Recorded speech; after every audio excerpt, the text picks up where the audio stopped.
children.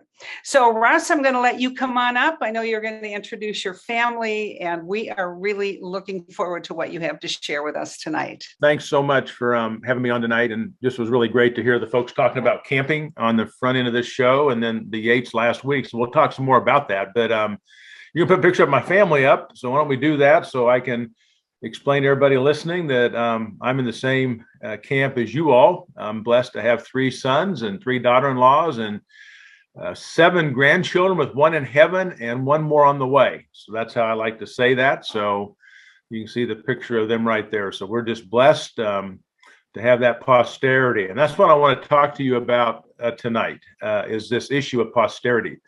You know, as Barb said, I've been in the instruction business for 40 years. 1 Timothy 6:17-19 says, instruct those who are rich in this present world, not to fix their hope in the uncertainty of riches, but on God, who richly supplies us with all things to enjoy. Instruct them to do good, to be rich in good works, to be generous, ready to share, storing up for themselves a solid foundation for the future. So what I want to do tonight is maybe give you some instructions, some perspective on investing your money in maybe a little different way than you've. Our tagline for our company is wisdom for wealth for life. Now, really, those 5 words really have 3 meanings. Wisdom for your wealth. What's the Bible have to say about money? Wisdom for your life, which I think can be summed up in 2 words, purposeful and generous, and wealth for life, which is generational. So we want to talk about that tonight. How do we use our money? The subtitle of the book that was shared with you is The Eternal Rewards of Investing Yourself and Your Money in Your Family. That's the subtitle of this book. And I'll come back in a little bit as to why I wrote that book. Well, I'll tell you right now, the reason I wrote that book was I'd work with people and I'd sit down with them, we'd talk about their money, and pretty soon they'd have tears streaming down their face as they were talking about the fact they didn't know their kids or they didn't know their grandkids. And I began to realize that we need to give people a timeout and say, hey, there's a different way to invest your money, not just invest in prosperity as the world defines it, stocks, bonds, and real estate, but can you think about investing your money differently in what we call posterity? Now, I was going to call the book Prosperity versus Posterity, but people think posterity is your rear end, so I just went with A Life Well Spent, Your Life Well Spent, which I think is a better title. But the idea is, and I never grew up this way. I grew up on a farm in Kansas, and, you know, I was like most people. You think about investments in the terms of financial capital instruments. And you heard Barb mention it earlier. We need to think about investing our money, not just in financial capital, but in spiritual and social capital. How do we use our money to invest in people, primarily our family, those that are closest to us? I like to say it this way. A life well spent is a life that earns and uses money to buy time to impact people. First and foremost, our children, and secondarily, it's a life that focuses on the eternal in the realm of the temporal, so we don't get to the end of our life and have any regrets.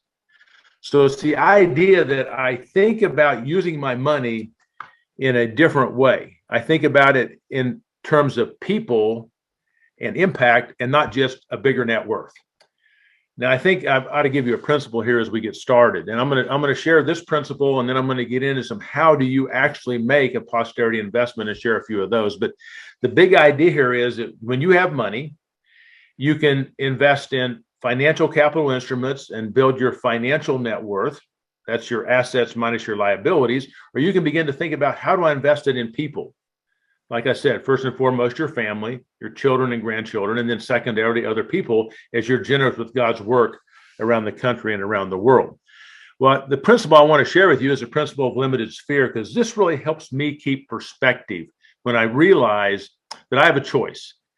I can either build up things that aren't going to last and nobody's really going to know about, or I can invest in people and have an unlimited impact. So when our boys were younger, we would vacation in Kansas. Now, I don't know how many of you have ever vacationed in Kansas, but you know, it's on the way to Colorado. We heard the people earlier talking about Colorado. Colorado gets a pass because it has the mountains, right? But we'd get in our car and we'd head back to Kansas. I'm in Atlanta, Georgia, and we'd head back to Kansas for vacation to see grandparents. And we had a tradition that we would get off the interstates as we were driving back to Kansas, and we would drive on the 2-lane roads. And as we drove on those 2-lane roads, what we began to realize was every town was the same. You come up to the outskirts of town, there'd be a really nice house on the hill, nice white fence with Hereford cattle out on the, and this was the guy that had the financial capital. He had probably the banker, the business owner, the doctor in town. And then as you went into town, the houses got a little bit smaller. Pretty soon you went across the railroad tracks and went by a bunch of double wide trailers and you're out of town. 40 miles down the road, the same thing would happen. The nice side of town, big houses, smaller houses, railroad tracks, and double wides. And that's when it dawned on me. The guy in the one town doesn't know the guy in the next town. But if he made it his goal to amass something to impress people with his financial capital and didn't invest it in people, then he's only going to impact a limited sphere of people. So as you're thinking about what to do with your money, you can keep building your financial net worth. You can keep building bigger barns as a farmer did in Luke 12, or you can say, hey, how do I use what God's given me? Sure, you have to provide for your retirement, and you have to provide your living expenses and things like this. But if I have some extra, should I keep building my net worth, my financial capital, which can only impress a limited number of people? Because no matter what you have, only a limited number of people ever know how much that is. But you can impact an unlimited sphere of people as you invest in your children, your grandchildren, and the work that God's doing around the world. So that's the principle of limited sphere. So how do you invest in posterity? And like I said, I never would have thought like this until I got into this business. And after sitting there and seeing so many situations where people were lamenting the fact that they had built the business, they had amassed the financial capital, but they didn't know their children or their grandchildren, I said, I'm going to write a book on investing in your children and grandchildren. Let me just give you a few things. So, and a lot of those are in this book. It's in this book, so you can get it. There's 2 chapters on what's called alternative investing. And this really is an alternative investment. And how do you define alternative investment? An alternative investment in the financial realm has a different return expectation and a different time horizon. So I would propose to you that investing in your children and grandchildren, you have a different time horizon. You're looking further out, and you're also taking a different kind of risk. And so, for example, when my boys were, a couple of them were in college, and one of them played basketball, and one summer they had one of their teammates with them here at the house. And so Julie and I that summer increased our grocery budget from $1,000 a month to $2,000 a month, because we said you're going to eat steak and you're going to have protein. You're not going to take all these supplements and things like this. And in my prior life, I would have thought, gosh, that's a crazy big number. But when I thought of it as an investment and what we were trying to do in these young guys during the summer, I thought about it differently. Another way to invest in kids and grandkids is mission trips. Maybe we've been to Paraguay, we've been to Brazil, taking our children. Julie took one of them, I took one, and that cost quite a bit of money. But when I changed my paradigm and thought of it as an investment and not just an expense, and let me just say, that's what you need to get from this little part of the talk is, on your budget, you have things like vacation and groceries and medical and car repair and all these budget items. I propose to you that you have all of those. That's your normal living expenses. But then down there where you have your 401k investment, or you have other investments that you're making, add a line called posterity investment. Because the minute you think of it as I put it right on par with my retirement investment, or right on par with my investment in the stock market, or right on par with my paying down my house debt. Those are all financial capital investments, but a posterity investment should be right there with it. So if you look at my plan, I've got my living, giving, taxes, and then I've got my savings, what's left over. And then before I get to my investment in financial capital, I have a line called posterity investing. So I think if you would do that, it'll help you with how to, give some of this money. So, and use it in a way that's going to impact eternity. Another thing I put down here is, and there's a bunch of them in the book. Let me just read a few of these to you. I talked about the steak dinners in the summer, mission trips, a stock pantry. Okay. We have 3 boys, and the way to boys' heart. And I would say this about grandkids too. Like our grandkids come over now and they got the fun fruits, and they just go to the pantry, and they know that it's on limits. And so there's probably several $100s a month that it's like locusts, but it's okay. It's an investment. So food is a good way to their heart. I did a car match, and the car match use some financial capital to match the kids when they went off to college for a car, because it did two things. It helped them keep their grades up. I said they had to get the Hope Scholarship, and then I would match them. And then they had to work to make the money. So I kind of accomplished a couple of things there. So you might be able to think about, is there some ways you can use your financial capital as an incentive? Another thing I did was book reports. You want your kids and grandkids to read really good books. Well, pay for a book report, maybe $100 a book report. Now, one of my boys didn't read any books. Another one of my boys read a whole bunch. He took advantage of the $100. But the point is, use your financial capital as an incentive. So maybe a book report, or maybe even scripture memory.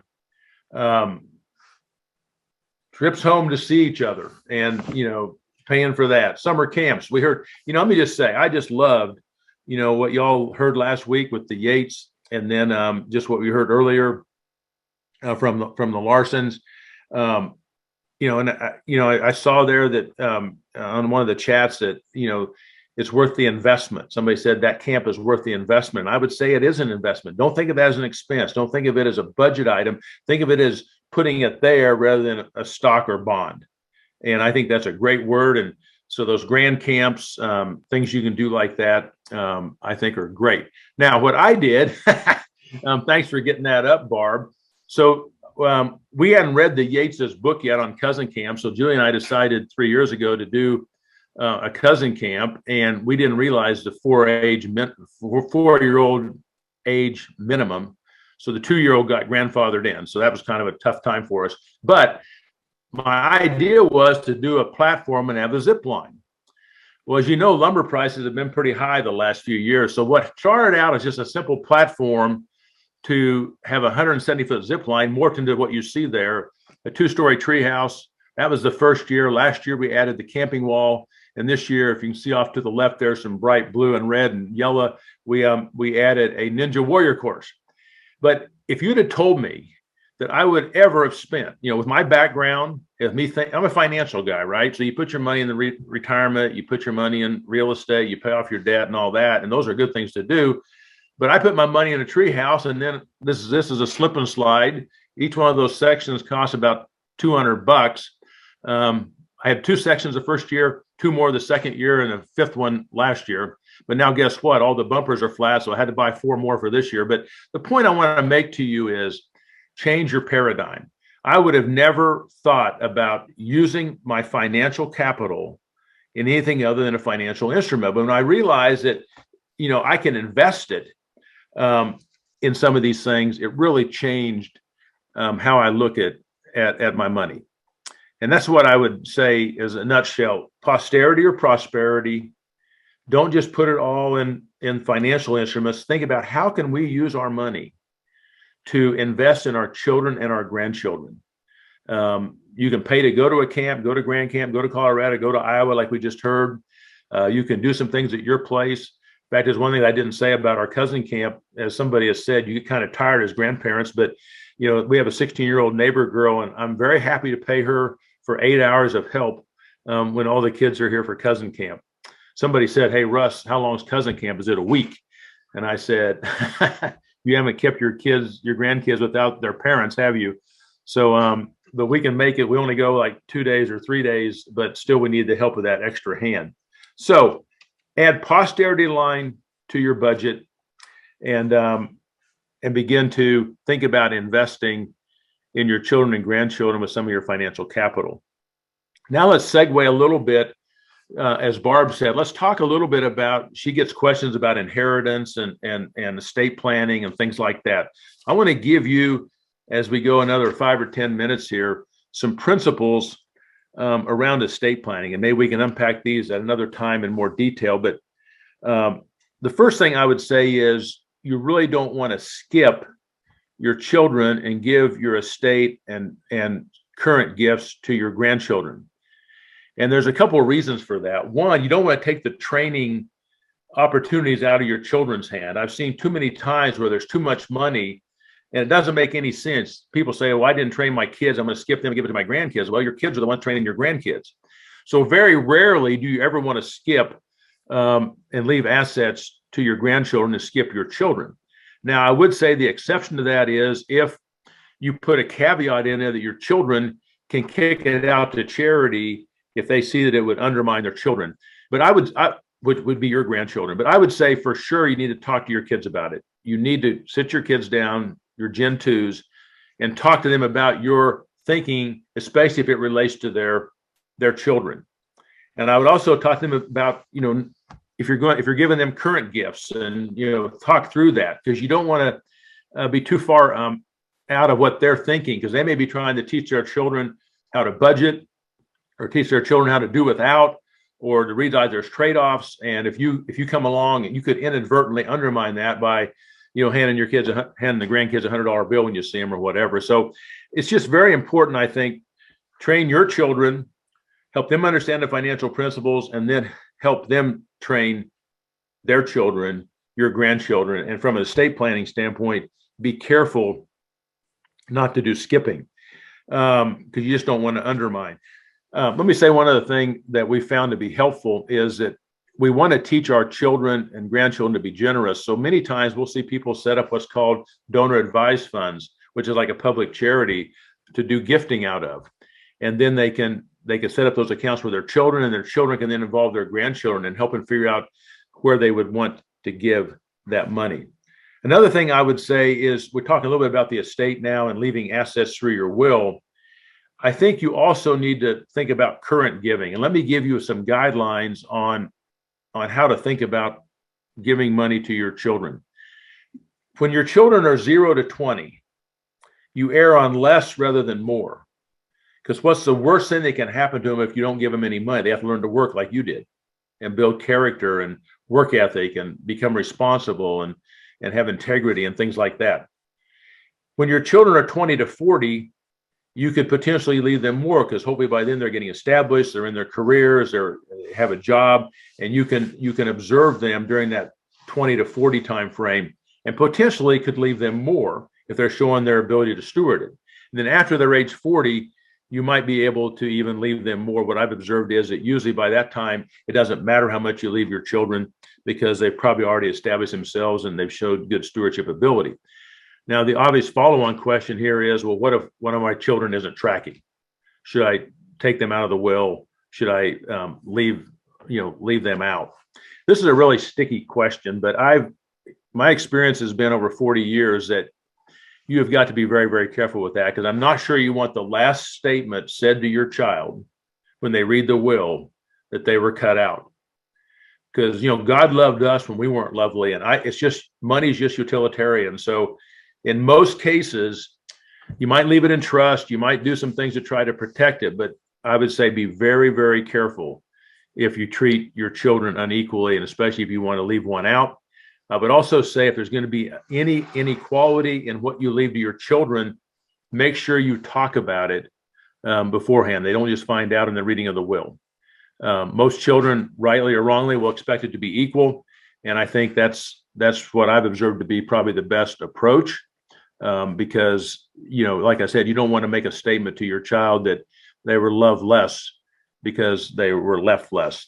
Now, having said that, the other thing I would encourage you to think about is, do your giving now in addition to through your will.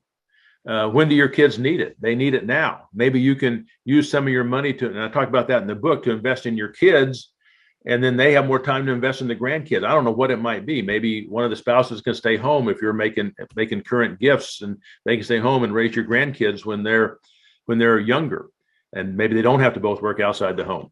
But the point is, blend current giving, if it's within your ability, with deferred giving through your estate plan. Don't just put it all through your estate plan. Consider doing some current giving as well. And here again, the principle about current giving is, don't give them the same amount every year. Don't let them build it into their cash flow. Surprise them. Be extravagantly generous, but mix it up. I've changed the amounts I give to my kids. They're kind of weird numbers. Like one year, I told two of my boys to go to the hardware store, and I said, for your birthday, you need to buy some equipment, because I'm tired of going to my barn and stuff being gone. You need to buy your own blower, your own edger, because I'm tired of going out there, and you guys all got it borrowed. So I think the amount we spent at the hardware store was like $1,392 or something like that. And that's what they got that year. All of them kept it equal. But next year, I don't know what the number was, maybe $250. The point is, don't give your kids. I know you may be saying, well, Russ, you're an estate planner. Don't you know you can give the annual exclusion, which is $15,000 a year? I know that. But you don't want to, and I know that might be a good estate planning, but you don't want to give your kids $15,000 a year every year and have them just build it into their cash flow. You're better off to mix it up, keep them guessing, and have them feel blessed when you make the gift to them, rather than just feeling entitled and expecting to get the current gift. So here's the thing. It's fun to be able to bless your kids and grandkids while you're alive and not just leave it all through your estate. That's what I would say to you. So get some counsel, try to figure out how to blend and balance current giving with deferred and long-term giving. Another thing I would say on this area of estate planning is you want to leave your assets to your kids in a form that will fit their abilities. Many times we see parents and grandparents that leave their assets to their kids and grandkids, like the business, and say you have to be in the business, but maybe God's called them to do something else. So you want to leave your assets in a form that will help them do what God has called and equipped them to do. And then they can continue to carry on and build the capital. For example, I grew up on a farm in Kansas, and I'm not a Kansas farmer. I'm a financial advisor in Atlanta, Georgia. And so we had to convert the capital to a form that would help me do what I do. And my brother, that's a farmer, he can have the farmland. And so we call that the principle of capital conversion. You want to begin to convert your capital to a form that fits the skills of your kids and grandkids. And don't force it onto them in the form that God allowed you to make it in, because they may have different skills, different abilities, different aptitudes. So in the estate plan, let me just see if I can summarize this. Very rarely do you ever skip your kids and give it straight to the grandkids. If you do that, make sure you talk to your kids about it. And that's both in your will. And if you're going to make current gifts to your grandkids, make sure you talk to your children about it. You may want to fund education, private school, things like that. That'd be a good use of funds for your grandchildren. You may want to set up a donor advised fund and help your kids learn how to be generous. Give them different amounts if you're going to make current gifts so they can't plan on it, and build it into their cash flow. Make sure the form fits the skills so you don't have any unintended consequences as your estate flows down to your children and grandchildren. And here's probably the punchline and the summary that in this whole part. To the degree there's wealth, and I love this word intentional that Legacy Coalition uses, intentional grandparenting. To the degree there's wealth, if there's not intentional communication about the wealth, it's tantamount to withholding affection. Let me say that again. To the degree there's wealth, if there's not intentional communication about the wealth, it's tantamount to withholding affection. Now, none of you will withhold affection from your children and grandchildren, but I've observed that many people will not talk about their money, about their estate plan, about their values, about their goals. And I would just encourage you that this idea of talking to your family is not optional. Every family has a family meeting. It's just whether or not you're going to be there for it. It's usually after the funeral and one of the chairs is empty, and you want that to be your chair that's empty. As a patriarch or the matriarch, you want to be able to sit with your family and share your stories about how God gave you this wealth and what your hopes and dreams are for them. And you want to be there to kind of orchestrate and conduct that meeting. So let me say it again. To the degree you have wealth, if there's not intentional communication about the wealth, it's tantamount to withholding affection. So don't withhold affection from your children and grandchildren. Be willing to talk to them about your finances, your desires, and so forth. I just recently had a family meeting. Like you saw the picture of my family. I have 3 boys, 3 daughter-in-laws, and 8 grandchildren under 9. And we spent about 2 hours, and I explained to them our 40-year financial history and our 40-year spiritual history and journey. Your children and grandchildren need to hear your stories about how you got where you got. You didn't just wake up and have money in the bank and have a house and whatever it is you have, the ability to take them to Colorado or to Iowa for a camp. you didn't just start out that way. You probably started off just barely making it.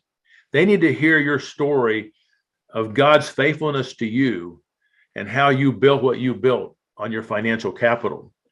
So I shared my 40-year journey, and one of the daughter-in-laws after the meeting said, you need to write that down so that after you're gone, the grandchildren and the children after them will see what God did and why we have some of the financial wherewithal that we have. So we can talk more maybe at another time about how to conduct these family meetings, when to have them, where to have them, who to invite, and what kind of content you should have in them. But you have to talk about it. And it's a good chance to bring your family together, your grandchildren. We started to include everybody when they're over 18. And so when the grandchildren are 18, they're part of the family meeting as well. And the goal is to pass on values and pass on your financial legacy. So let me see if I have anything else here that I want to share before we take time out. Oh, that's what that does. And intentional communication is allow you to manage expectations. Your children and grandchildren may have expectations, like why doesn't grandma and grandpa give us bigger birthday gifts, or why don't, and so you take the initiative to communicate what you're trying to do with your financial capital. I've told my boys, here's what we're trying to do. We're trying to be equal. And we're trying to meet needs when we see them. But we've tried to just explain to them what's behind what we're doing, and manage expectations. So you've heard it said that you have expectations and reality, and that gap's a coping gap. And so we're trying to, with the intentional communication, close that gap. And so I love the word intentional. That's what this whole Legacy Coalition is about. So in a nutshell, invest in posterity, not just prosperity. Add posterity to your budget, and don't think of it as an expense. It's a investment. And then get creative. I have a bunch of thoughts in here on how to be creative, but the sky's the limit. You figure out how to use some of your money to invest in your family and then your grandkids. And then on your estate plan, just make sure you've thought it through and have balanced your estate plan with your current giving plan, and think about how can I exhibit generosity to my family. I'll close with a story. I worked with a family over in South Carolina for 35 years, and this gentleman really modeled for me what generosity looks like. And he was generous with his children. He was generous with his grandchildren. And at his funeral, one of the grandchildren came up and said, "Thanks for working with my granddad." And the point is, I had to learn from him because I was not modeled to be generous. I was modeled to kind of keep, and it didn't come natural to be generous. And I would say for a lot of people listening tonight, maybe that's where you are. It's just not natural to be generous. Well, I don't want to ruin my kids. Yeah, you don't want to ruin them. That's why you have to have balance, and you have to know the right amounts at the right times. But I decided after watching this gentleman's life for 35 years that if I'm going to err, I'm going to err on the side of generosity versus being stingy. So my prayer for you is that you can live a life well spent, not have any regrets, and use your financial capital to invest in spiritual and social capital and impact your children and grandchildren for eternity. Great information, thoughtful information. We have we have some questions for you, and I'm going to do next week, but then I'm going to come bring you back up again. But somebody just asked if you could repeat let me see here. I've lost it now in the chat. Please repeat slowly the sentence, "To the degree that you have wealth, if there isn't intentional." To the degree you have wealth, if there's not intentional communication about the wealth, it's tantamount to withholding affection. And none of us want to withhold affection from our children or grandchildren. So the idea is we need to talk about it. And guess what? We all will talk about it. It's just whether or not you get to be there and, You and get that. That direct the made such dialogue. an impact. Oh, Russ, it made such an impact because I'm sure many of you are like me. I mean, it wasn't a subject in my family that was talked about. It was sort of like private. And when you said that, even and when I read it, it just jolted me because it wasn't something that I was taught to do. And I think you just, we'll have you back. You can talk about this family meeting. I think that's going to be really important. How do we hold it? What do we do? What happens there? But just your encouragement for us to, right, we're going to have a meeting, whether we're going to be there or not, that's up to us. It really made an impact. Well, if you can you can close off your audio and video for a few minutes, and we're going to talk about next week, and then I'll ask you to turn it back on, and we have some questions for you. All right, Russ, if you want to go ahead and open your audio and video, I have some questions for you. There you go. Okay, Russ. So here we go. I'm just going to jump right in. We'll take as many as we can. Is there anything in the book for those who don't have resources that you have, or maybe some other people you've worked with? Yeah, I would just, I should have said something about that. A lot of my comments were made for those who have extra resources, but, quite frankly, it's easier to help our kids build the social capital and spiritual capital if we don't have a lot. I tell young couples all the time, they think if they had more money, it'd get easier. No, if God promises to meet our needs. We see that in Philippians 4.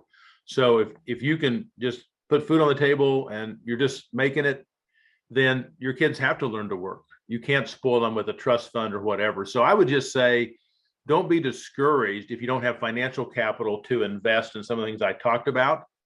Realize that your kids are going to have to get a job. You have to build, character. You have to learn to work. The fact is, I'm convinced, because I've worked with a lot of wealthy people, worked with rich people, 1 Timothy 6, people have more than they need. And I've observed that I've told my wife, if I had to err, I would err on the side of less rather than more.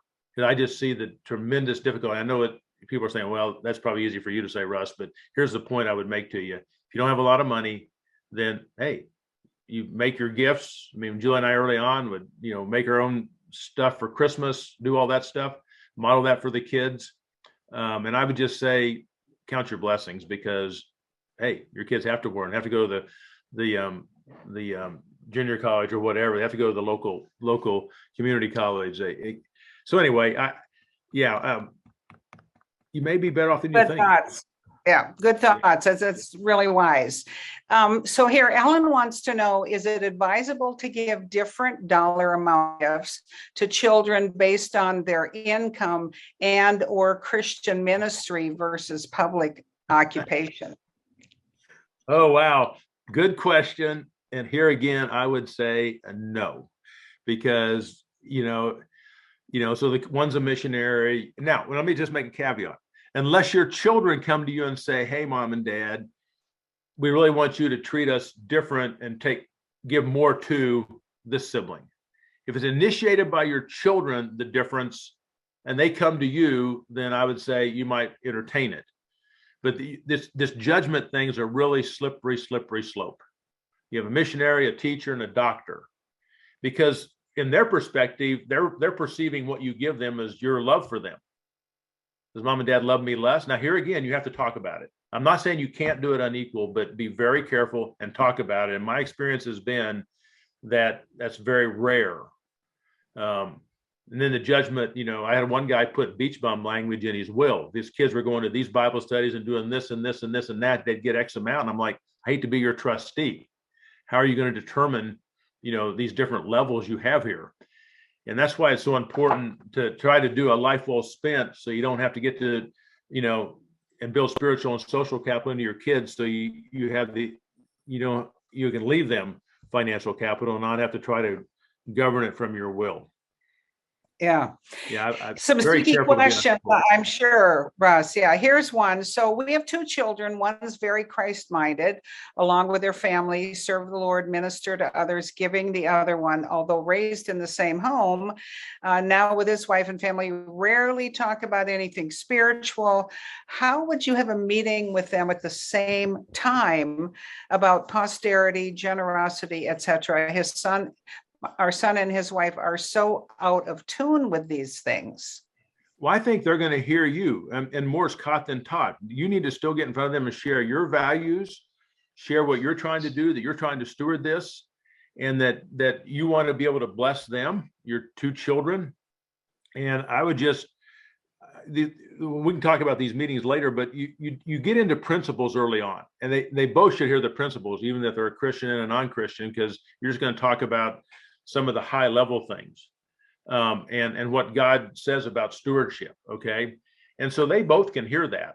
And then as you have the meetings over time, you may get more detailed, but they need to all hear it. And that's why how you craft the meeting will be dependent on your kids, their ages, and what the issues are. So what you usually do is get together with the patriarch and matriarch and talk about, all right, what are your goals? And then you craft the meeting accordingly, as to what you're going to cover.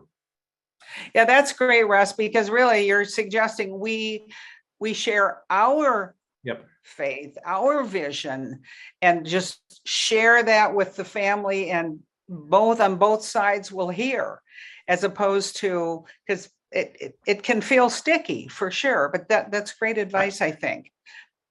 We had a family meeting once where one of the grandkids came up and said, "I'm really glad you shared all that, Grandma and Grandpa, because we didn't know you ever worked."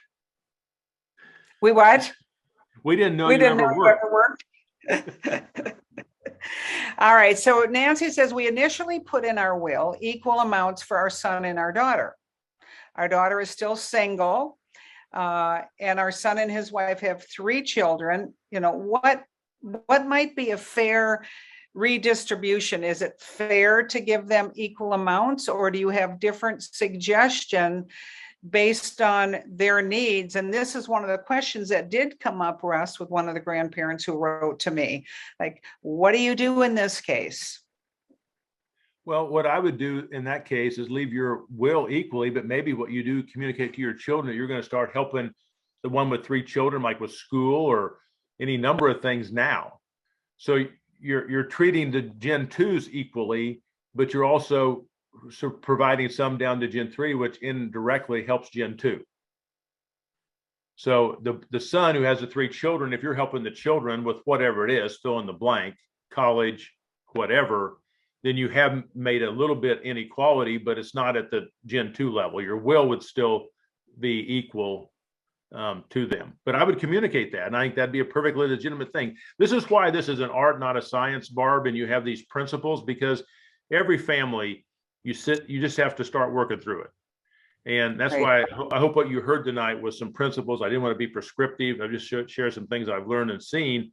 But every family, I mean, the form-fitting skills as a principle, not the same amounts every year as the principles, typically equals the principle. But man, you just have to meet with each family and look at the dynamics. Yeah. That'll be really important for us to learn more about, for sure.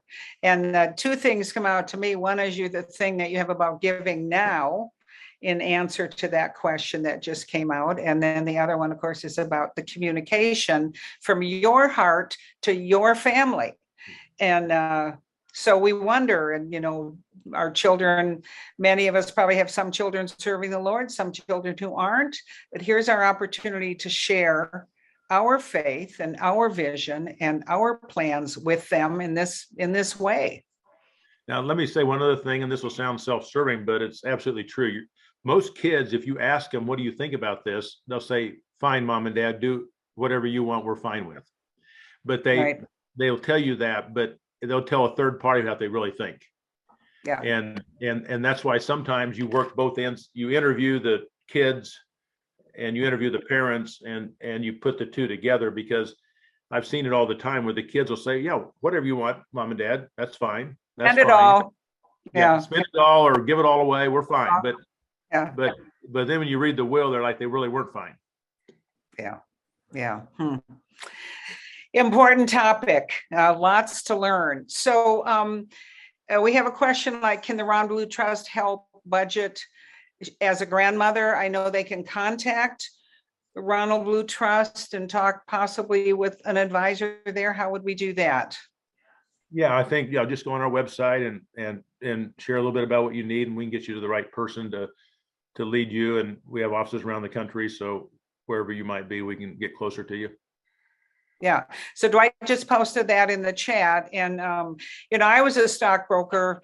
I shared with you with Smith Barney and for a number of years. And I think around the time maybe you started your ministry. And I think I wish I would have known about this aspect of building posterity in the way that you've been able to build your future and your years of service and wisdom, but never too late to learn. Well, thank you. And you're doing a great job. I Yeah. love this. I love this whole thing. I love the camp discussion on the front end. And I love the intentional word like you've used many times.